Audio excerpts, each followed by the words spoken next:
It is our pleasure today to welcome to the show the former Secretary of Education, Betsy DeVos. Secretary, thank you so much for being here. It's a pleasure to have you. Thanks, Virginia. It's great to be with you. Well, you are the author of a forthcoming book that comes out in June called Hostages No More: The Fight for Education, Freedom, and the Future of the American Child. I'm so excited to talk about this book a little bit more in just a moment. It's available for pre-order right now. It hits the shelves on June 21st. But before we talk about the book, I do want to ask you about a draft letter that has just come out that the public has been made aware of. So if we think back to last year, September 2021, there was a letter issued by the National School Boards Association to the White House asking for assistance to investigate parents' actions at school board meetings as potential instances of domestic terrorism. Now we've learned that a draft version of this letter actually asked the White House to deploy Army National Guard and military police to certain school districts. Secretary, what was your response when you learned that this had been a possible request from the National School Boards Association to the White House? Well, it was frankly appalling, and it's still appalling. And as we find out more about it, it becomes even more appalling. The notion that parents who are interested in their children and their children's education they're calling on National Guard to come and keep them from speaking their mind at school board meetings and or asking questions is just, you can't even make this stuff up. It is so far out of bounds. And, I just am still amazed that the Department of Justice has not recalled the memo that was issued as a result also. I mean, it just speaks volumes to what the system and all of the politicians who are in bed with the system, trying to protect what is and keep parents from being involved in their kids' education. I think this is going to continue to force more and more parents to demand that they have the opportunity to control their kids' educational futures. And I think it's ultimately going to be good for parents and kids, but it's very painful to see this sort of thing happening at a national level. And Secretary, what do you think it says about the Biden administration that they would just take this letter and really parrot them themselves rather than going back to the School Board Association and sticking up for these parents? Well, it says where their priorities are, frankly. And we know that President Biden has been a huge supporter of and apologist for the school union and the school union bosses. They were the ones who kept schools locked down, closed down, kids out of school for months on end, way longer than any science ever indicated. And it shows where the priorities are of this administration, and they're not with parents and kids. Well, and I know that it was some of these very frustrations that led you to write your new book, Hostages No More: The Fight for Education, Freedom, and the Future of the American Child. What was your primary mission in writing this book? Well, I wanted to tell my story. So for 30 years before I went to Washington, I've been fighting for parents to have control of their kids' education and to have a say about where and how their children are educated. So the last couple of years, frankly, have really brought this issue to the forefront for families who never would have thought about the necessity of this before. And so it's my story of over 3.5 decades. And, I had a front row participatory seat during the whole pandemic and all of the nonsense, frankly, that was pulled during that time on the part of the system to really preclude kids from doing the learning and having the interaction that they should have had. And so this is going to continue to be a tool. I hope it will.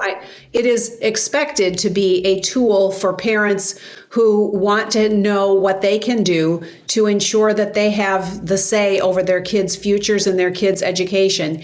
And, the title is a nod to the founder of this K-12 system that we still operate under to the largest extent today. Horace Mann, 175 years ago, said that educators were entitled to look upon parents as taking their children hostages to their cause.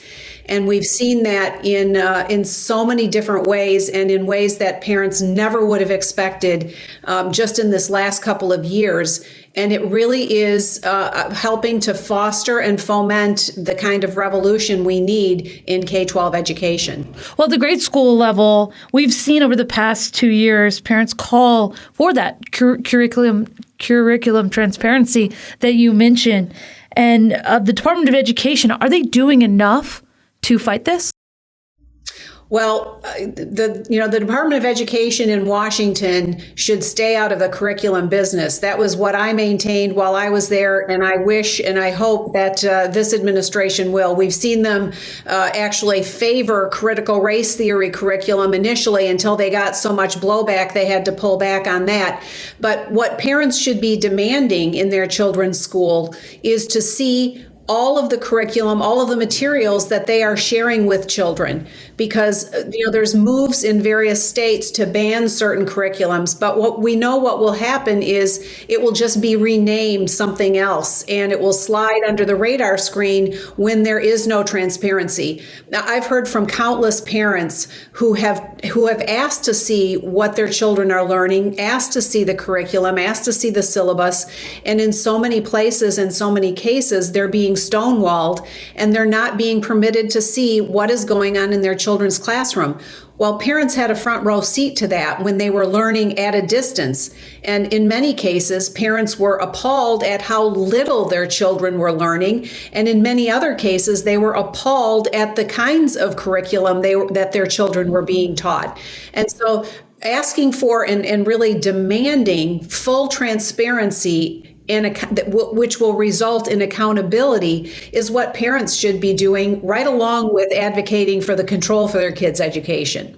Yeah, and with advocating for that control, we're seeing so many more conversations arise about school choice and a need for school choice. We've recently seen Texas Governor Greg Abbott speak out and say that school choice is a good thing, it's necessary, he wants to back it. What are your thoughts on school choice programs, and do they help move the needle along in forcing public schools to have that education and curriculum transparency? Well, absolutely. I've long maintained that the solution to the problems in K-12 education is really education freedom. And what that means is empowering every single family in the country that has children in K-12 years with the resources that are already spent on that child. I use the metaphor of a backpack. Kids go to school every day with the stuff they need.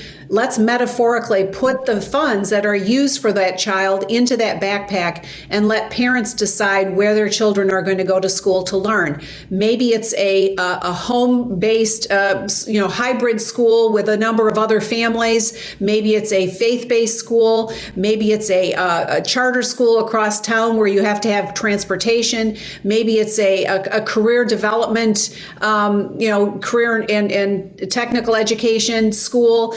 The variety of schools or the variety of experiences could be endless.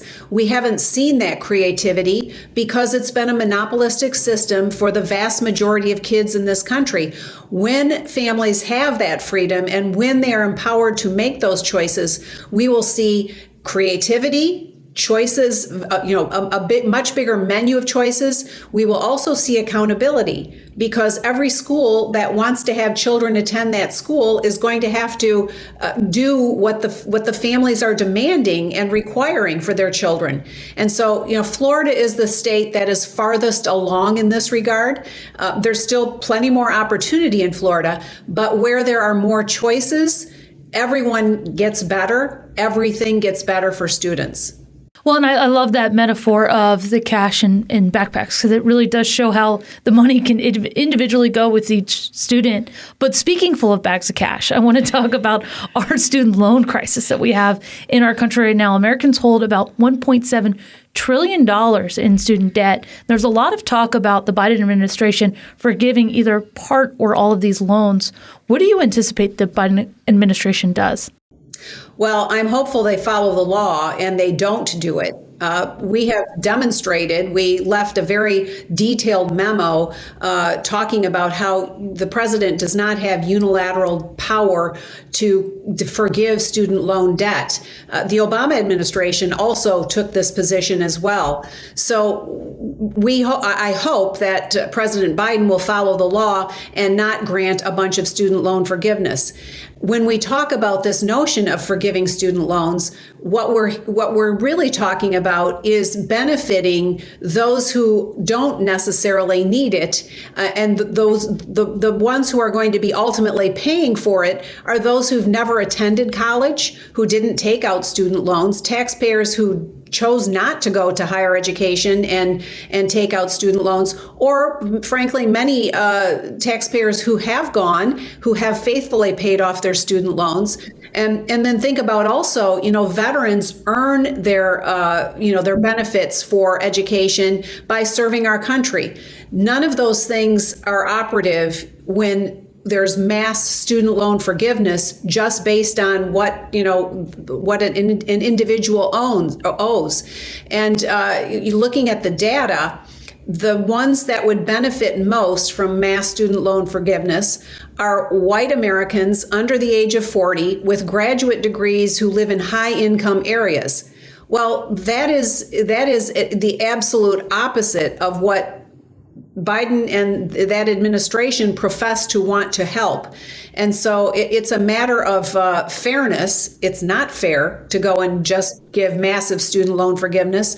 There are steps that can be taken to help students who truly need help, and we offered many of those up during the last administration.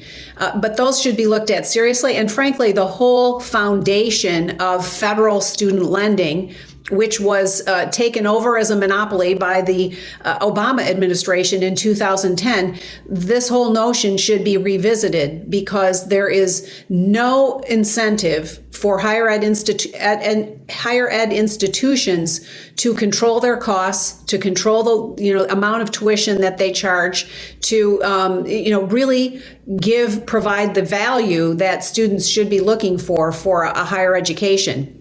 And I frankly think that many students experienced the last 2 years while they've been shut out of college classes, learning at a distance, in an apartment, and not being able to interact with their peers and friends, but still being charged the same amount of tuition. I think there's, again, healthily so, a lot of re-examination of what the value of a higher ed degree is as well. Yeah, that's an important question that I think everyone needs to be asking right now.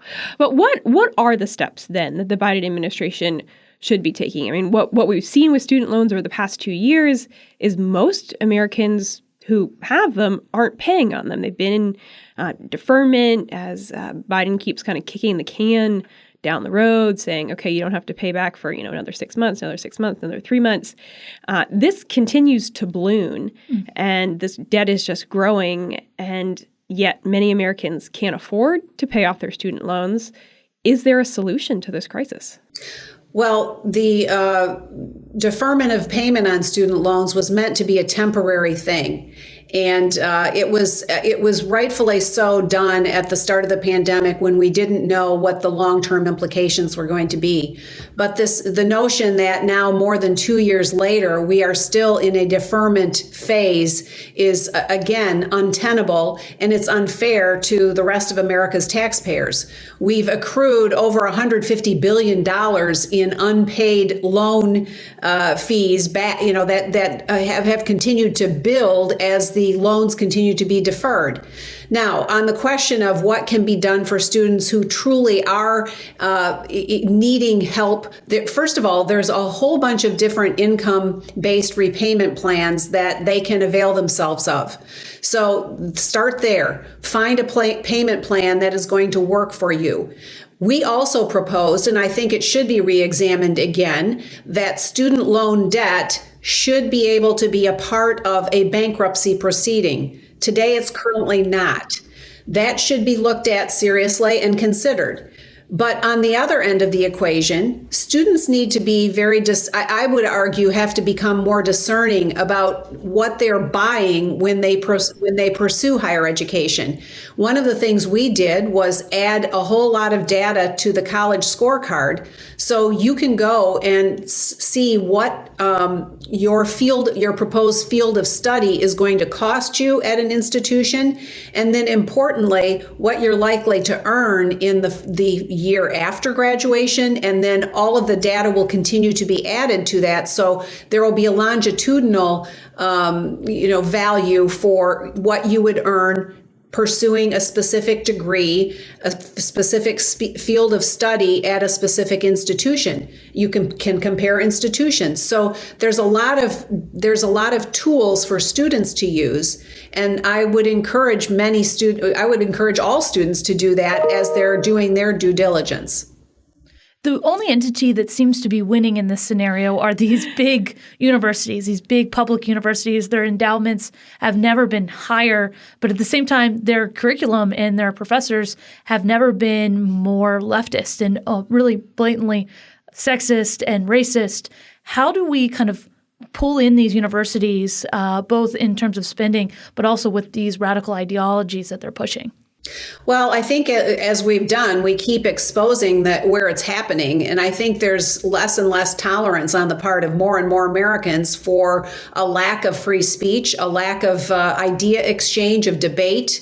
That's after all, one of the primary goals of pursuing higher education is to really sharpen and hone your own philosophies and your own ideas. You can only do that when you have an exchange of ideas. And we've seen on far too many college campuses just a denial of that opportunity.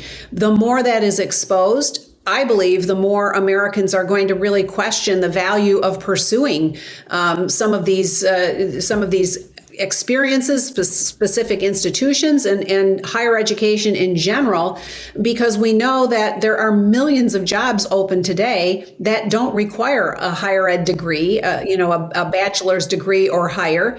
And so the value proposition for higher education is going to continue to be called into question, and rightfully so. Do you think that with so many of these universities being so far left, so radical, that taxpayer funds should stop going to these leftist public universities? Well, I think the more we can do to give people tools to evaluate where they're going to take on student debt, where they're going to pursue an education, and the more we expose the institutions that are not truly providing a free exchange of ideas, I think people are going to start to self-select out of these institutions, and again, I think that will be a healthy thing. Another thing that I think we're going to see developing more and more are alternative higher ed pathways we really reformed accreditation while we were in office, and accreditation the accreditors have always been the gatekeepers for higher ed institutions, and they've of course been very incestuous because they'll all evaluate one another and keep everybody in their same little club. Well, adding new options and new pathways for new providers and new approaches is going to again give students a much wider range of opportunity, and we can help that by highlighting and by telling the stories about some of these alternatives that may be fledgling today, but that will be forces tomorrow. But I also think about some of the traditional institutions like Purdue University and President Mitch Daniels there has been absolutely fearless, first of all, in controlling costs on behalf of and for students, and secondly, on continuing to insist that a higher ed institution, a higher ed experience, by definition, needs to be a free and open place for exchange of ideas. And more should be looking to leaders like Mitch Daniels to emulate that experience and that opportunity. And I think, again, those that are ultimately going to be successful in the long run will begin to be much more serious about those elements. Secretary DeVos, you know firsthand the challenges of addressing all of these issues as the former Secretary of Education, all the way from K-12 education to at the university level. Our current Secretary of Education is Miguel Cardona. How would you rate him if you had to give him a score so far on how he's doing it at his job? Well, I would have to say, if I were grading, I would say an F, because he's not focused on doing things that are right for kids and for students. Our focus was always on doing the right thing for students. It's clear that he listens to the adult interests, the systems, the institutions, the school unions, all of those who had in the last couple of years a history of doing the absolute wrong thing for students, and so he has demonstrated that he is really sort of a pawn of the system and not an advocate for students. Secretary, this is the last question, and so I'm going to make it a two-parter. First, the Trump administration received more hate than any administration probably in American history by the media, and I think specifically the women of the administration were really just treated unfairly and portrayed poorly. Sarah Sanders, Melania, yourself probably might even been the main target. Now that you have some space, do you have any kind of feelings on that? Does it still bother you the way that you were treated? And then the second part of that question is, would you consider yourself a feminist? Well, I never dwelled on how I was treated. I stayed focused on doing the right thing for kids every day.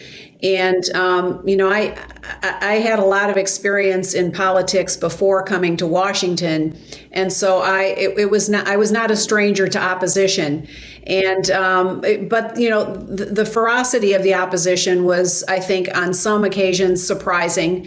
But it was easy for me to stay focused on what I was there to do, and that was advocate for students and their futures and policies that would support them and their learning.